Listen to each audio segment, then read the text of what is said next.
Hello, everyone. Welcome to Chinatown Museum's History Matters live stream. I am Janine Gabato and I'll be your host for today's program. Today, Ivan Mandi of Old Manila Walks will immerse us in the history, heritage, and tradition of the lion dance.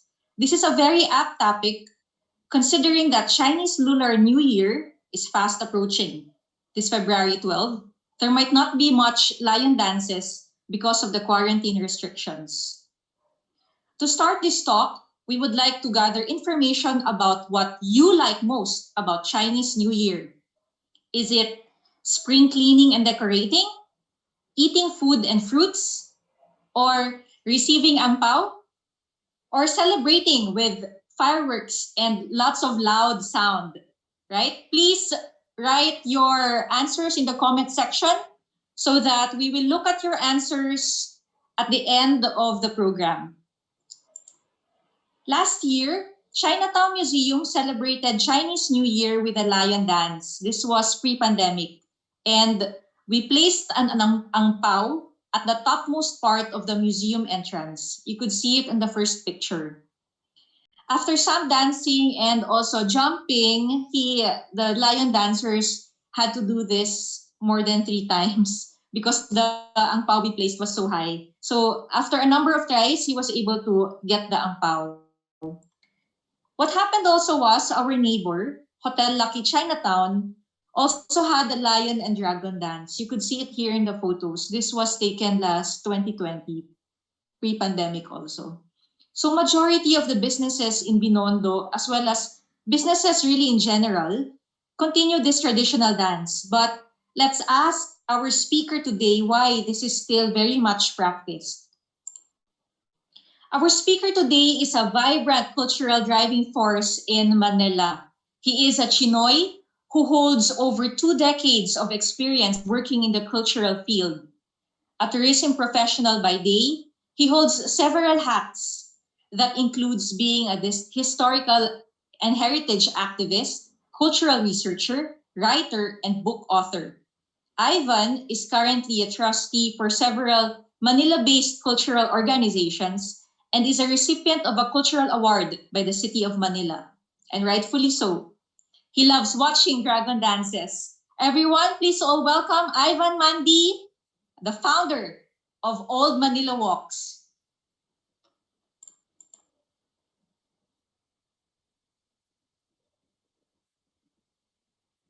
Okay, hi Janine, and good afternoon, everyone, and thank you for your introduction. So this afternoon, my talk will be about the tradition of lion dancing, which is a very iconic thing that you see, especially at this time of the year, the Lunar New Year or Chinese New Year. But what do we know? What do we really know about this performance art? How did it go about? Where did it originate? This is so we're gonna discuss and delve deeper into this Chinese tradition, which has been brought to our shores, which a lot of people enjoy, no? And we're going to talk about its significance and what it actually means. So to begin with, the Chinese lion dance. Now, in English, we call it a lion dance. Although in the Chinese languages, they have different terms for it. So, for example, in Hokkien, which is the language that majority of the Chinoy speak, it's called Lang Sai. Lang Sai, or literally Lang means kind of like shaking vigorously, no? Sai is lion, so it's shaking the lion vigorously. But in Mandarin, it's called Wu Shi, or Wu is like martial arts slash dance, and Shi is lion. So they have slightly different terms to it, no? But generally in English, we call it the Chinese lion dance. Now, that should be differentiated from the dragon dance, because the dragons are longer and it takes more people to move a dragon. It usually just takes 2 people to move a lion dance. Okay, so but before we move on to the actual, the meaning of this tradition, let me give you some overview of the importance of lions in traditional Chinese culture. It's interesting to note that if you go to old China, ancient China, and you go to major architectural works, no, like for example, the Forbidden City or the Imperial Palace in Beijing, you will always find the Chinese as an architectural. It's like an architectural motif, no, and everybody knows that because usually when you go to a temple or a palace, in this case, the Forbidden City, you will find two lions, not just two, actually a lot of lions. And this one happens to have gold leaf in it. So it's an imperial lion, no? And just by looking at, the lions on in its placement, then you realize that lions are auspicious creatures because for one, you really wouldn't put a motif or an element if it's not auspicious, especially in an imperial palace like the Forbidden City. Elsewhere, in the National Palace Museum, this time in Taipei, which happens to hold the biggest Chinese art collection in the world. Again, when you visit that museum on a mountain, then you will see bronze lions. No, this one specifically is a girl lion because if you look at closely at the paw, it's actually playing with a baby.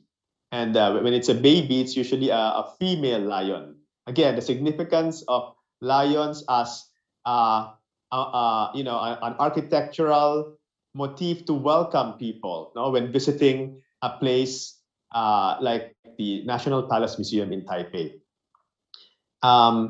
In back to China, there's a very famous bridge called Lukou, which the world knows as the Marco Polo Bridge because this was the bridge which was visited by the Venetian traveler Marco Polo in the 12th century. This is just outside Beijing, and this is a very famous bridge because this is a bridge which holds at least 400 lions, no, in its on its railings, and these lions they have different positions to it. Some are lying down, some are sitting down, no. It's a very iconic bridge because this was also the bridge where the Sino-Japanese War started in 1937. Again, the significance of lions, no, this time on a bridge. And then, not just on imperial palaces, you also find lions on places that concerns the afterworld, no, like this one is in the Ming tombs outside Beijing. The Ming tombs are a set of imperial tombs of the emperors of the Ming dynasty. No? And this way that you're seeing, they call it the sacred way. It leads to the main imperial tomb. And as you go to the main tombs, then you will see different animals lining the sacred way. Among the animals that you see, those encircled would include, again, lions, no? Guarding the tombs. It's not just ancient structures, even modern ones like the Bank of China building in Hong Kong, which was only built in the 1950s. So here you see another pair of lions, this time stylized and this time done in the Art Deco style of that period. But again, still guarding the doors to the bank. Okay, I mean, their interpretation might have been very modernist, but the fact that they're sitting there doesn't really diminish the significance of why we have lions, which is, again, it's a symbol of welcoming and entry and being auspicious, no? Because it's a bank, so you want the bank to be auspicious. Okay, so let's talk about lions now. It's interesting to note that in China, in the Chinese mainland, lions, as we know it, the African lions with the big mane, they don't really exist in China. Okay, so where did the lions as an inspiration, cultural motif come from? Okay, well, it all started about 2,000 years ago during the Han Dynasty in China, and during that period there was there was cultural contact with Middle Eastern countries, specifically with what they call as the Silk Road. And this is basically a route that spanned from Xi'an in China all the way to the Middle East, to the empires of the Middle East, no? And this wasn't just a commercial route, no? It wasn't just about trade, because at one point people interacted, cultures merged, no? Cultures met, and they sort of influenced each other, no?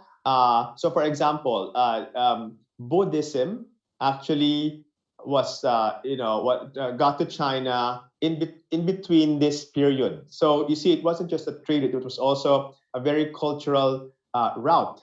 Okay, so somewhere along that period, during the Han Dynasty, about 2,000 years ago, the Chinese made contact with the Middle East, and okay, next slide, please.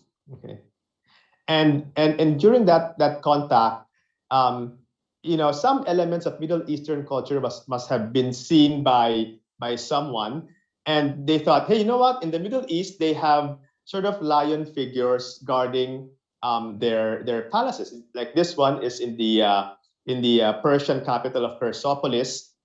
You see lions with heads of humans guarding the entrances. Okay, so this type of motif, they say, was traced to this practice among the Persians, which was eventually appropriated by the Chinese. So much so, by the Han Dynasty, the Chinese began having their own version of a lion, not based on the actual animal, but based on mythical creatures. And they had a mythical creature which they eventually called as Pisio, which is like a mythical sort of like lion-inspired creature, which today, now you can still buy this at any Chinese charm shop. And this Pisio is supposed to be a very auspicious creature because it eventually had meanings, because it attracted Tai Chi. And what is Tai Chi? It's like auspicious vibes, no? So like today, if you buy this Pisio, it's basically an auspicious creature that that you can put in your house to attract the auspicious vibes, and that's, they say, how the lions started to get that meaning of being auspicious creatures. And eventually, throughout the centuries, it evolved. No, so much so by the Tang Dynasty in China, which is around 1,400 years ago. A poet named Bai Juyi, no, he actually recorded a dance that they were doing that was inspired by these mythical lion creatures. Okay, how he described basically the steps on how they did a lion dance at that time, and this was 1,400 years ago, approximately. And then by the Song Dynasty, which was around 1,000 years ago, we have this painting by the painter Su Han Chen, depicting a lion dance with kids in it, no? And it's celebrating the arrival of spring, and in the Chinese Lunar New Year, the arrival of the spring, no, as a season coincided with the Lunar New Year, no? So you have new season, new Lunar New Year, so quite fitting. So you have this painting of kids playing with the lion figure, welcoming the Lunar New Year or the spring. So eventually, no, that the Chinese, they migrated outside China, and specifically a lot of them came to Southeast Asia. Okay, so that they brought with them their traditions, their beliefs, no, and eventually a lot of these Chinese beliefs, no, specifically with the lions as an auspicious creature, they reached the shores of Southeast Asia. And wherever you had ethnic Chinese communities who would build institutions like a family clan association temple, they would always put the lions as part of the whole ensemble of of their building. No, I guess it's also a way of showing ethnic identity, because lions are very iconic, specifically in Chinese buildings. No, so to your right you have a temple. This one is in San Fernando, La Union. It's the Macho Temple. Again, you have lions welcoming you as you enter the temple. Okay. In Malabon, there's a Buddhist temple called Huachong Si. And again, you see the lions prominently welcoming you in front of the temple. And of course, in Chinatowns in around Southeast Asia, you always get that marker, the Chinese arc marker, to sort of define the ethnic character of the neighborhood. And one of the things that you will find would always be a Chinese lion to welcome you as you go in Ongpin Street, like in this photo. So from religious buildings to non-sectarian buildings like family association halls to temples, the lions also made their way with places that involve that concern death. Okay, like this one is a mausoleum at the Chinese cemetery in Manila. Some of the mausoleums there would actually have lions guarding the mausoleums as well. The basic idea is that we know it's death, right? But you want auspicious stuff. Maybe not for the death, maybe for the next generation as well. No, so it's like a marker. No, it's like a thing that you put to show that you are also of ethnic Chinese ancestry. But what's interesting with the lion as a cultural motif here in our country is that it went beyond traditional Chinese buildings and was actually adopted with non-Chinese sites. So, for example, you have Chinese lions guarding the stairways leading up to the convent of the Santo Niño Basilica in Cebu. So there are actually lions over there. And in Manila, you had 4 Chinese lions at the entrance of San Agustin Church in Intramuros. Now, note that these buildings are culturally not of ethnic Chinese origins. They're very Spanish colonial. They're very Roman Catholic, and yet these lions were, I guess, appropriated and put there, so they're now part of the whole cultural mix-up of these structures. You also see Chinese lions in the Roman Catholic Cathedral in Vigan, Ilocos Sur. There's actually 4 of them. You have to see them because they're not really that big, but if you look closely, there are actually 4 of them at the main facade of the church. Also with the church in Morong in Rizal province, beside it, it's one of the most handsome churches in our country. And somewhere within that beautiful facade, you will also find Chinese lions guarding the entrance of this very Christian temple, as well as not just churches, but also religious institutions. Like this is an old photo of the University of Santo Tomas when it was still in the walled city of Intramuros. So inside it, there were 2 Chinese lions guarding the university. What I find interesting is that the folks who ran the university, the Dominican Order of Preachers, well, they were also the ones who handled the Chinese community mission in Binondo. So somewhere along the way, there must be a connection there. The arc that you see on the photo, that is the Arc of the Centuries, which today stands at the university in España Avenue. But the lions are gone. Anyway, so basically, there are 2 types of Chinese lion dances. The first one is what they call a spacer or the Northern Lion style. And this style originated in the northern part of China, and it's recognizable because I mean, for me, it looks like a Pekingese dog. The snout is sharper, it's more furry, and it's really closer to an actual animal, no? Because of the way it looks. It's also there are also two persons controlling it, but it's a red and yellow furry type creature. And this type of lion dance is not very common here in Manila, because the more common version would be the southern style, which is called the Nanshi.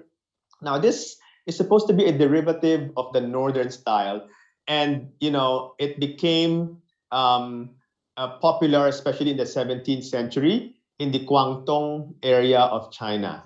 Okay, so this is more of a Cantonese style lion dance, as opposed to the northern style lion dance. So this is the ones that we are more familiar with, especially here in our country.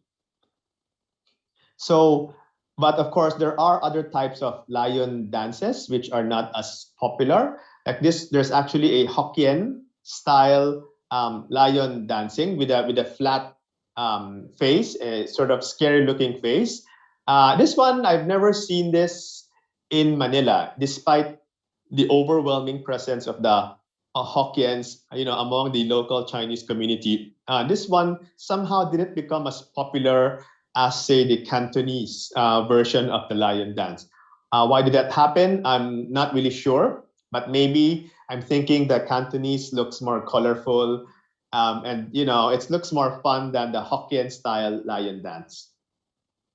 So basically, the lion head, or the lions as we know it today, as I mentioned, lions were not really a natural animal in China. So it was a mythical creature, no? And the southern lion, basically, it's a mishmash of different mythical creatures in the Chinese realm. So the horn is supposed to be from a unicorn. Now it's called qilin. There's a part of it, of the face, which comes from the phoenix, which is like the bird, and the beard comes from a dragon. So you put this all together, you get parts of these mythical creatures, and eventually the lions that we know today, that's how it came about. So making a lion head, I mean, it's not just the dance, no, but you must appreciate this, from the craft perspective. I mean, doing a lion head, it's this whole ensemble of dancing. It's also a craft unto itself. I mean, the frame, which is usually made with bamboo, it's supposed to take a long time to do. It takes at least 12 hours to form the frame straight of the head. And then you have to put layers of cloth in it before you're able to paint it. And then you have to put all the balls, all the strings. No, there's a mechanical aspect to it, because you have to have the ears move and the eyes move. So there are strings inside the head. The beard, or the balbas of the lions, traditionally was made with wool. So you see that yellow thing on the mouth, that's made with wool. I did, however, document, most lions that are used today locally when it comes to these dances are imported, no? But importing a lion head is not cheap. So I've actually seen local folks make their own local lion heads, as you see on the one on your right to the top. That is a locally made lion head, which is sort of improvised, because there are materials which we do not have, like wool, no? And if you look at it closely, it looks more like a jeepney inspired colored lion head. So these are locally made lion heads, no? Okay, so doing the whole performance of lion dancing, it's not just about shaking the head vigorously and dancing. There's a lot of martial arts discipline involved. I was informed that I interviewed some of these dancers, is that to do a lion dance, you have to take aspects of Chinese martial arts, like, for example, wushu. And why wushu? It's because you want to strengthen the core. Because sometimes you have to lift someone, and wushu gives you the strength to be able to do the balances, to be able to do the strengthening of your body, no? Because it's not just dancing, it's acrobatics. So here we have a northern lion dance, no? Another difference between the north and the south would be the northern ones usually they do acrobatic stints like dancing on a giant ball. As you can see here, there's five um, folks dancing on one ball, and it's really a delicate act of balance, no? While the southern style, they don't do that as much, but the southern style, they do a lot of pole jumping. So these are examples of pole jumping. I've seen the poles that they're at least 2 meters high, and the spaces are not near. Now I tried going up to the poles. It's not for the faint heart, and that is just climbing up because you have to jump from one pole to another. And when you jump, you don't do it on your own because you always have to have a partner, the one who holds the head and one who acts as the tail. So you have to be very coordinated. And mind you, the head is around, I think it's around 5 kilos, and you have to carry that all the way. No, so that's me trying my hand in pole jumping. I didn't jump because it was far. So it's really a performance art, no more than anything else. But symbolically, no, the most basic function of the lion dance, as most of us are familiar with, would be during Chinese New Year, no. And traditionally in Chinatown in the old days, a lot of these shops would have these lion dance troops dancing to their stores. Since it's the new year, you want an auspicious start, so you usually get a lion dance troupe, or sometimes the lion dance troupe would actually call the owners and ask permission. It's like, hey, can we dance for you? You don't just show up and dance, no. There's a certain courtesy to it. Okay, now the dancing is technically free, but of course, as a gesture of thanks, the owners would usually give something to the lion dance troupe in the form of ang pao, or the red envelope money. Most of the times they would put the ang pao in a high part of the store, so that you kind of test the lion in its skill to be able to eat the ang pao, because you cannot just pull out the ang pao. You have to have the head eat it, no. That is the proper way to do it, no. And sometimes the higher you put, the more effort that the folks who are handling the lions would be able to. They need more effort to be able to get that ang pao. So that's where you test the skill of the lions. So that's part of the ritual. Now, sometimes before they do the ritual, they actually the store owners, they would put food on the street and feed the lion. What happens is that the lions, the folks holding the lion head, they would sit down and they would literally like eat some of the food. No, if there's fruits, if there's beer, I've seen chickens being offered. So the guy who holds the head has to eat really fast, no, because he's the one eating it. Okay, and then now today it's very common to get lion dance performances when you have business openings, whether the owner is of ethnic Chinese ancestry or not. Because for one, it's a new business. You want auspiciousness, and number two, for the fun of it, you have drums, you have cymbals, you have the firecrackers. It's a good way to start something, no? Now, for some of these lions, at the end of each performance, usually when it's a store, they won't get ang pao, but they get a talent fee. But to cap off their performance, they would jump and they would spit out scrolls. And these scrolls would usually give auspicious sayings like, may your business prosper, may you improve your business, and very auspicious sayings, no, to wish the new business owners a good start. No, so it's all about good vibes, and that's why you get these services. And then it's also used in weddings. Some folks, they when the on the reception, they would hire lion dancers to dance as the couple comes in. It's a very loud affair because you have drums, you have cymbals, and then you also have the lions. Again, it's a new start for the couple as they start their new journey together. So again, auspicious meanings. And then you also have this one.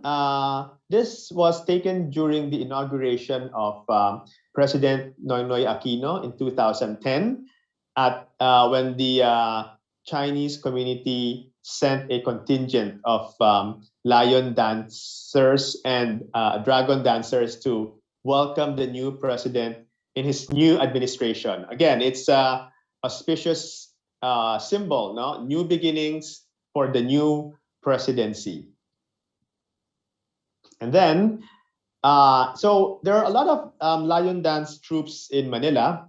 I don't know the exact number, but there are at least, I would say, about 15 to 20, probably more. There are bigger ones, there are smaller ones. But what's interesting with some of the lion dance troops in Manila is that some of them, they have double features. Like this one, this is the Lingnam Association. They are a lion dance troupe, but they also function as a volunteer fire brigade, which is another institution associated with the Chinese Filipino community. So their headquarters has lots of lion heads and volunteer fire trucks. No, and this is a very unique Manila phenomenon, to have this type of organizations together. And then okay, so some of these organizations, they would organize competitions amongst themselves, because as mentioned, the lion dancing isn't just about doing it during Chinese New Year to get the ang pao. For some, it's also a competitive acrobatic sports. And one way to gauge your skill in lion dancing is to compete with your fellow lion dancing troupe. So you have here, this is a lion dance competition that they did a few years ago, just to see, who among the troops have the best skills when it comes to lion dancing. And mind you, this is not just a local thing, but they also compete internationally. So some of the powerhouses in the lion dancing acrobatic sport would be ASEAN countries like Malaysia and Singapore. Now, we have our own lion dance troupe, and they also compete for our country.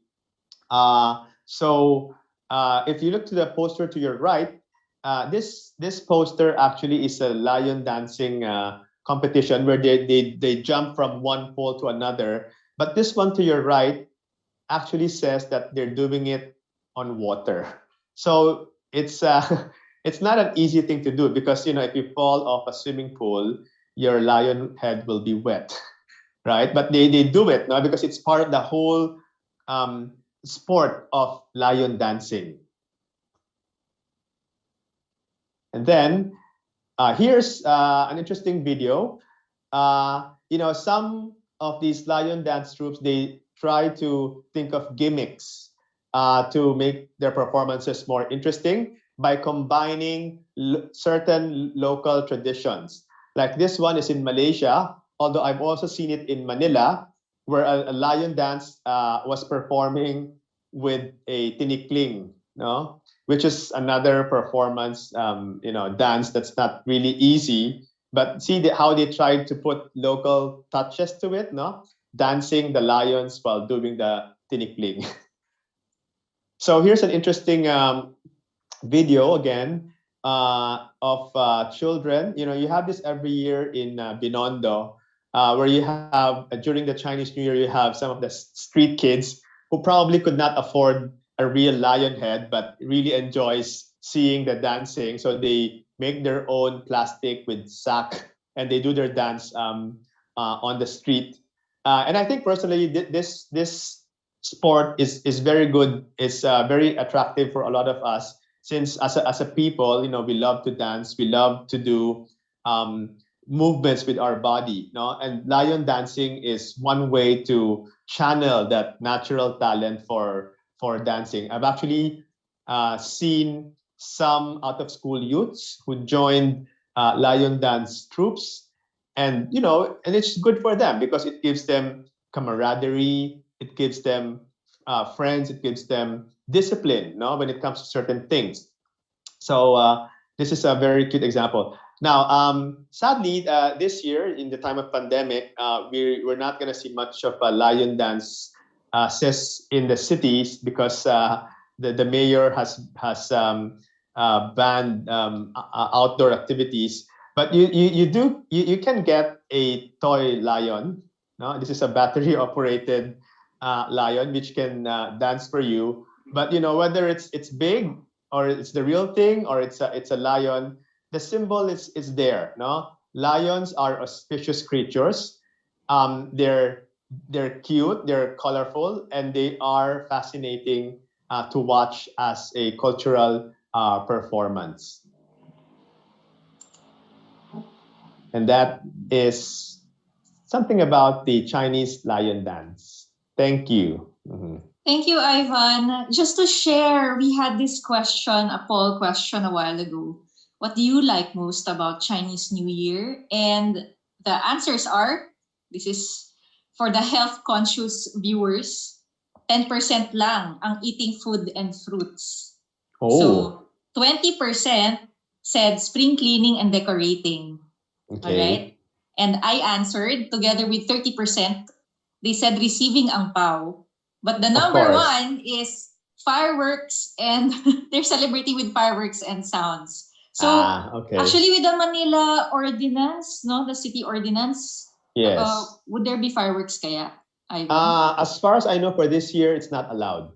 Not So there are allowed. no, at least for Manila, it's not allowed. You're not allowed to have lion dancing. Mhm. It specifically states that, as well as firecrackers on the streets. So it's gonna be more quiet this year. Quiet this year. That's right. We have a question from Nikki Limlenko. She asked, are there any traditions or rituals before starting the lion dance? She Yeah. goes like, for example, like in dragon boat racing, we Mm-mm. have to dot the eyes of the dragon prior to the race. Right. Some people do that. It's because the dotting of the eye kind of like it's like waking up the lion. No. Although I've seen performances where they don't do that. So I'm not really sure if that's a required thing.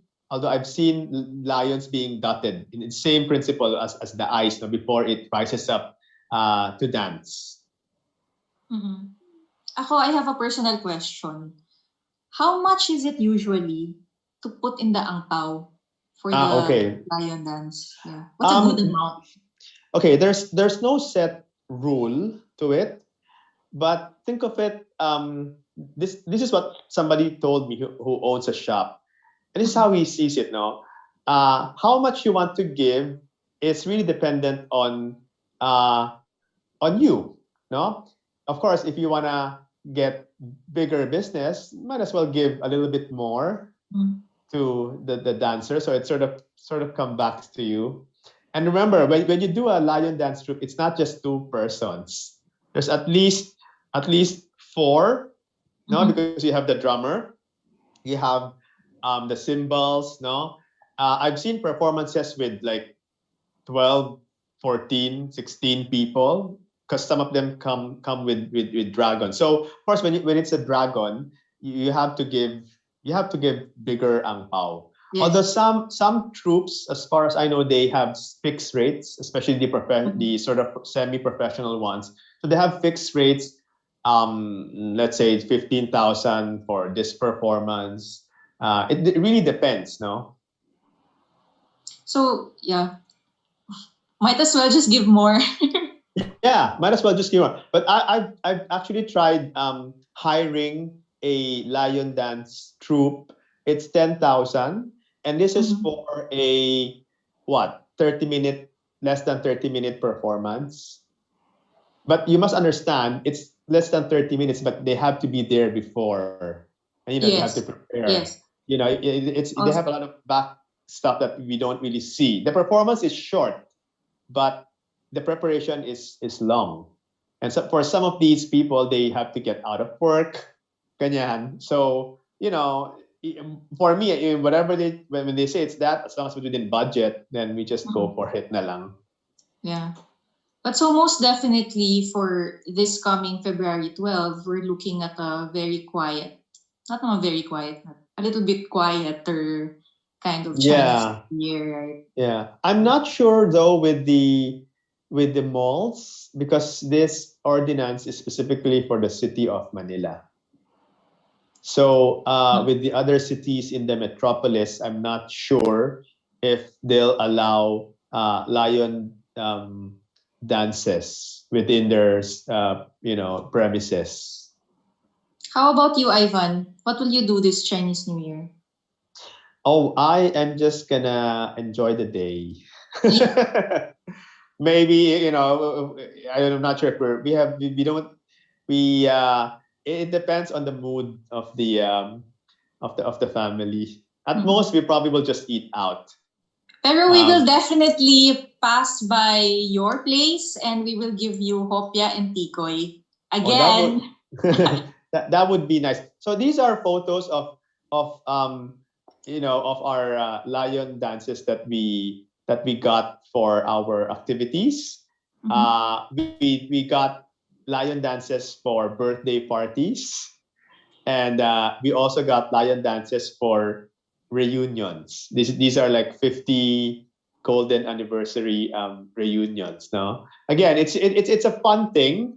I mean, there's the performance part of it. There's the the the, the auspicious significance of the lions as well. So there. Do follow Old Manila Walks. They have an FB page. It's also at Old Manila Walks. And also for Chinatown Okay. Museum, um, subscribe to our YouTube. We have Museums Matter channel. And most of our live streams, we put it up in YouTube also. So you could see it there. If you have any suggestions on the live streams, the topics, message us at and email us at chinatownmuseum@gmail.com. Thank you everyone for joining us. Thank you Happy all, and Chinese New Year.